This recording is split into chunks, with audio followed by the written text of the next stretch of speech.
प्रेम से गीता माता की। श्री भगवान वाच विधिहीनम अश्रेष्ठाणम मंत्रहीनम दक्षिणम श्रद्धा विरहितम यज्ञम तामसम परिचक्षते। 17वां अध्याय का 13वां श्लोक है। 11 बार में हम लोग सतोगुणी रजोगुणी यज्ञ के बारे में सुने। अब हम लोग सुनेंगे तामस यज्ञ क्या होता है। भगवान पहला शब्द जोड़े विधिहीनम अश्रेष्ठाणम, ऐसा यज्ञ जो शास्त्र विधि से हीन हो, जिसमें कोई ऐसा जानकार व्यक्ति ना।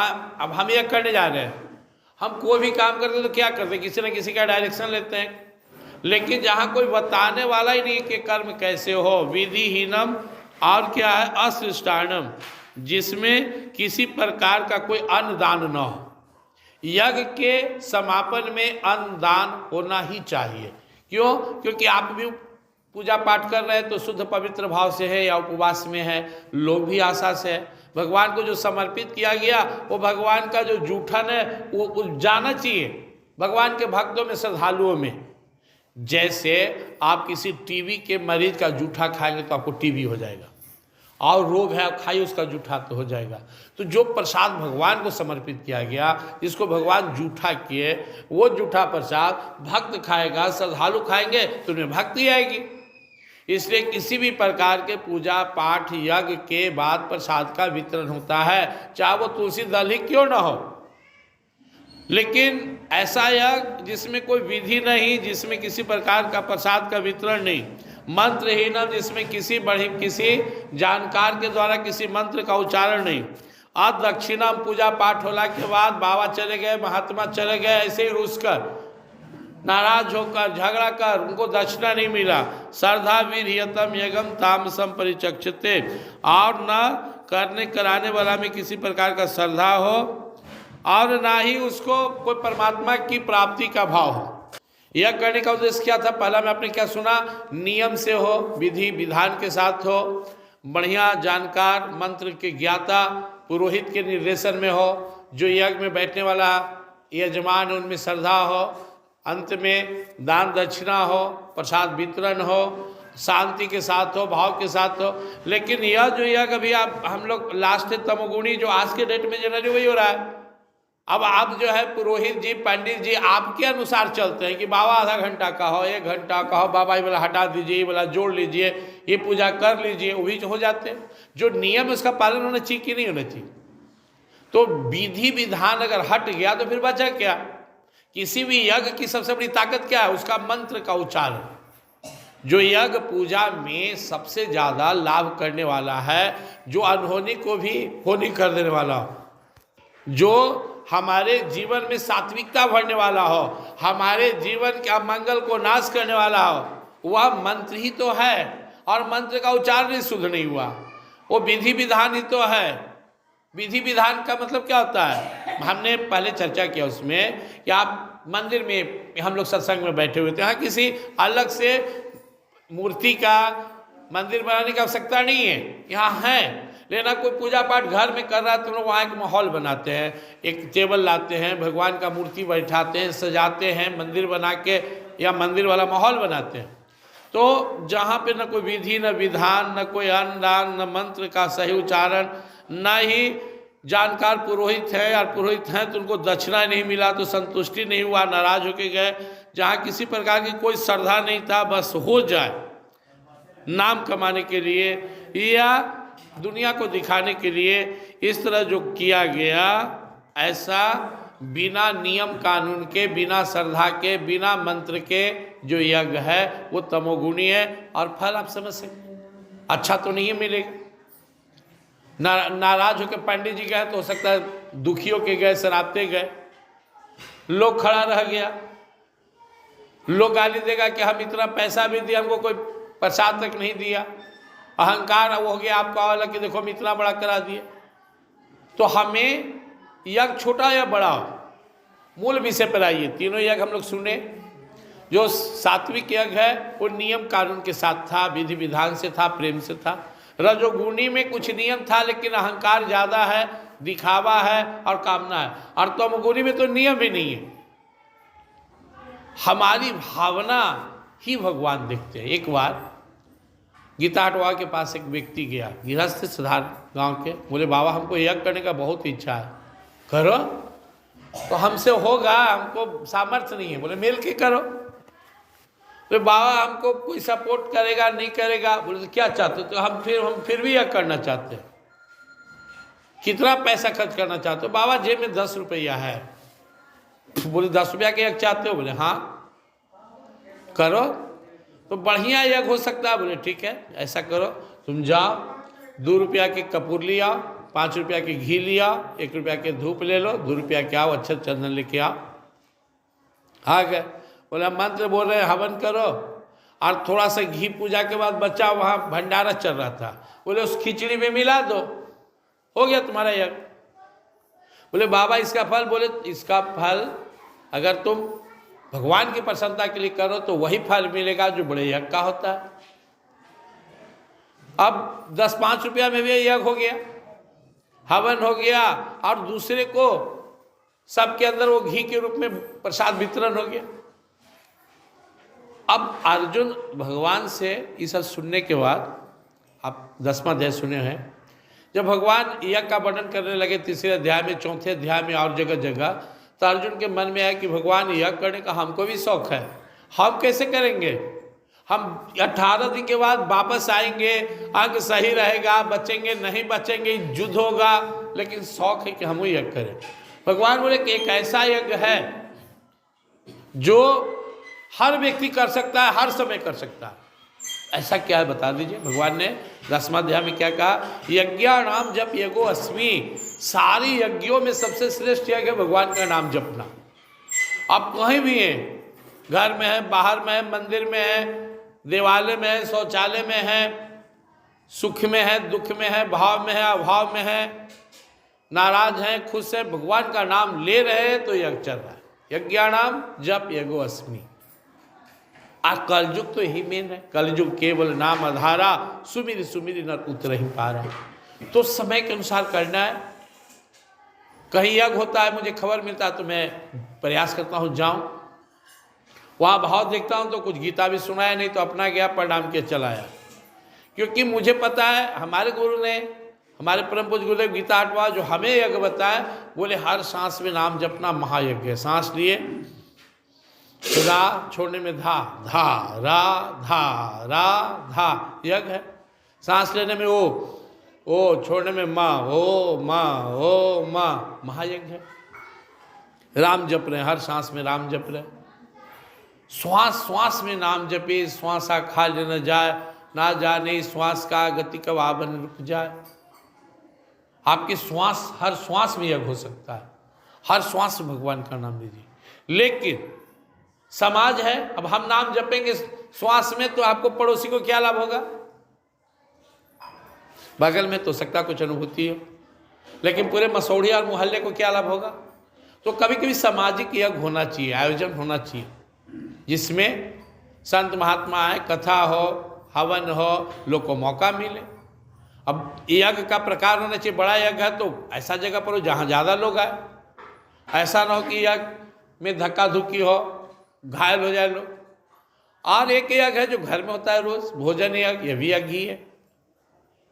माता इस भाव से भोजन बनाए कि हमारे पति, बेटे, परिवार के अंदर परमात्मा है, उनके लिए मैं उनकी प्रसन्नता के लिए, उनके भोजन के लिए यह भोजन बना रहा हूँ। और भजन गाते हुए बनाए शुद्धता पवित्रता से, और खाने वाले इस भाव से खाए कि भगवान की कृपा से मिला है, अरे भगवान को भोग लगे। त्वद्यम वस्तु गोविंदम तुभ्यमेव समर्पयामि। भगवान आपकी कृपा से मिला, आप इसको पहले स्वीकार कीजिए। भगवान को खिलाने के बाद प्रेम से खाए तो हर कौर क्या हो जाएगा? हवन। ये मुख क्या है? हवनशाला। अंदर परमात्मा बैठे हुए, जैसे यहाँ से उठाए भोजन, यह क्या है? यह हवन की सामग्री है। मुख में गया, अंदर गया, स्वाहा। आहा की जगह स्वाहा अनुभव करना है कि भोजन भगवान को दिया, तो हर कौर यज्ञ हो जाएगा, हर सांस यज्ञ हो जाएगा। अब कोई मंदिर में आ रहे, बहुत सारे आहा में जा रहा हूँ गीता सुनने में, आज भगवान के सेवा में जा रहा हूँ, तो आपका हर कदम चलना यज्ञ हो जाएगा। एक कथा हम लोग सुने थे, एक महात्मा जी आ गए गाँव में, शाम के लोग उनको पूछा कि महाराज सत्संग भजन हो, तो हाँ सत्संग के भजन हुआ। भोजन हो, तो बोले भोजन का एक मेरा नियम है, जो 1 करोड़ यज्ञ किया उसी के हाथ का बना भोजन करता हूँ। 1 करोड़ यज्ञ महाराज संभव है? बोले हाँ। कहा कि हमारे गांव छोड़िए, दूर दूर में कोई 1 करोड़ यज्ञ नहीं किया है, धरतियों प्रसाद नहीं मिले। बोले तो भूखे रहेंगे। 1 दिन बीता, 2 दिन बीता, 3 दिन बीता, सत्संग हो रहा है, खा नहीं रहे। गांव के लोग बहुत दुखी। गांव में एक नवविवाहित बधू आई थी, वो भी सुनी, वो भी सत्संग गई। वो अपनी सास से बोली कल हम भोजन कराएंगे महात्मा जी को। निमन निमन बूढ़ा बूढ़ी था गया, जो रात दिन पूजा पाठ ये कर रहा है, तुमसे खाएंगे? बोले खाएंगे। खूब बढ़िया से शुद्ध भाव से भगवान का भजन गाते हुए वो भोजन बनाई। उसके बाद वह भोजन लेकर महात्मा जी के पास गई। वह रास्ते भजन गाते भगवान का नाम जपते। महात्मा जी बोले क्या है? बोले आपके लिए भोजन प्रसाद है महाराज, लीजिए। बोले मेरा नियम जानती हो? हाँ मालूम है। क्या है? 1 करोड़ यज्ञ। तुम्हारी उम्र कितना है? 20 साल। तुम 20 साल की लड़की 1 करोड़ यज्ञ कर ले? बोले एक आपसे गिनाएगा नहीं। मैं कितना यज्ञ करते हुए आई हूँ, यहाँ पहुँची हूँ, कितना यज्ञ कर ले। क्योंकि आप जैसे महात्मा ही तो प्रमाण दिए हैं, शास्त्र और महात्मा ही प्रमाण देते हैं कि संत मिलन को जाइए तज ममता अभिमान, ज्यों जो पग आगे बढ़े कोटिन यज्ञ समान। यह प्रमाण है कि अगर कोई सत्संग जा रहा हो तो हर कदम 1-1 करोड़ यज्ञ के बराबर है। अब गिन लीजिए, मेरे घर से आपके यहाँ आने तक कम से कम 500 कदम चल के आया, तो 500 में आप 1 करोड़ से कर दीजिए, 500 करोड़ यज्ञ करते हुए मैं आ रहा हूँ, यहाँ पे आई हूँ। अब बताइए। महात्मा जी हाथ जोड़ लिए, रोने लगे, गदगद हो गए। बोले बेटी तेरे जैसा ही भक्ति तो मुझे तलाश थी। मैं देखना चाहता था कौन भगवान के लिए जीने वाला है। को भाव से भोजन की। तो अगर आपकी भावना हो कि मैं भगवान के लिए जा रहा हूँ, मंदिर जा रहा हूँ, तीर्थ जा रहा हूँ, सत्संग जा रहा हूँ, तो आपका हर कदम करोड़ों यज्ञ के बराबर है। यह हुआ दिव्य यज्ञ, यह हुआ शुद्ध यज्ञ। और यह परमात्मा के प्रेम में मगन है तो आप जो करे यज्ञ है। भगवान ने जो कहा यत करोसी यत सुनासी यत जो होसी ददासी यत तपस्सी कौन तत्कृष्ण, मेरे लिए खाना यज्ञ हो जाना, मेरे लिए स्नान, मेरे लिए ध्यान, मेरे लिए पूजा, मेरे लिए पाठ, मेरे लिए तप, मेरे लिए हवन, मेरे लिए दान देना, मेरे लिए जीना, यही तो यज्ञ का प्रकार है। परमात्मा के लिए जो किया जाए, परमात्मा की प्रसन्नता के लिए किया जाए, वह श्रेष्ठ यज्ञ है। और अपने स्वार्थ के लिए बड़ा कर्म भी करें तो कर्म बंधन पैदा करने वाला होगा। इसलिए हम लोग को हर काम भगवान के लिए करना है, भाव से करना है। और अपना जो मूल्य, हम लोग का मूल्य साधन क्या है? सत्संग। यह सबसे बड़ा यज्ञ है। यहाँ आपको सब मिल जाता है। यहाँ कीर्तन भी हो रहा है, भजन भी हो रहा है, सत्संग भी हो रहा है, सामने भगवान भी है, प्रसाद भी है, और सामूहिक बैठकर कर रहे हैं। नियम मंत्रोच्चारण भी हो रहा है। गीता जी का मंत्रोच्चारण करते हुए भगवान का भजन करते हो रहा है, ये बहुत बड़ा यज्ञ हो गया।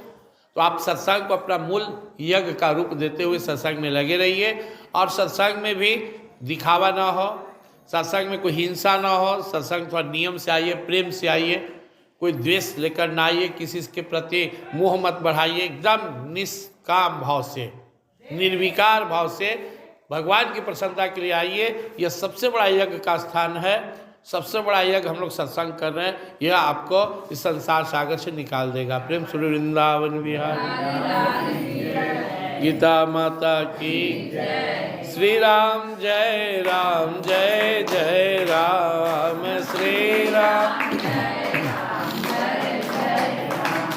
जय जय विघ्न हरण हनुमान, जय जय गौरी शंकर सीताराम,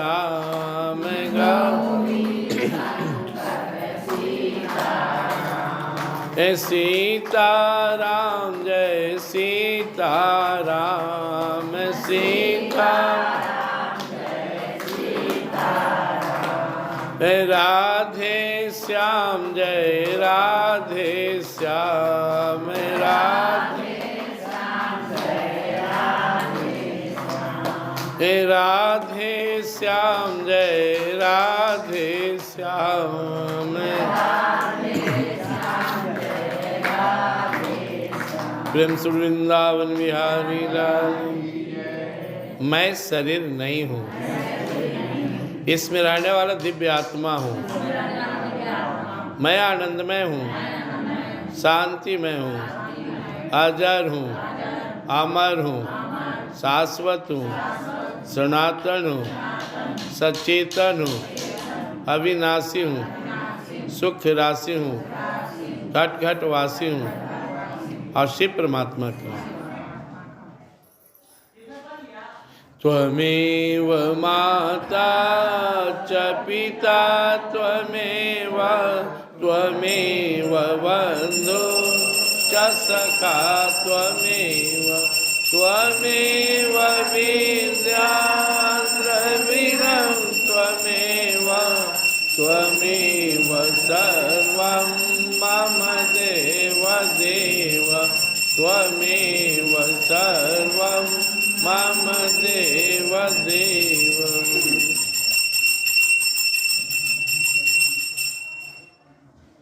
हे नाथ, हे मेरे नाथ, मैं तो आपका हूँ, मुझे अपना बना लो, अपनी शरण में ले लो। हे नाथ, हे मेरे नाथ, मैं तो आपका हूँ, मुझे अपना बना लो, अपनी शरण में ले लो। हे नाथ, हे मेरे नाथ, मैं तो आपका हूँ, मुझे अपना बना लो, अपनी शरण में ले लो।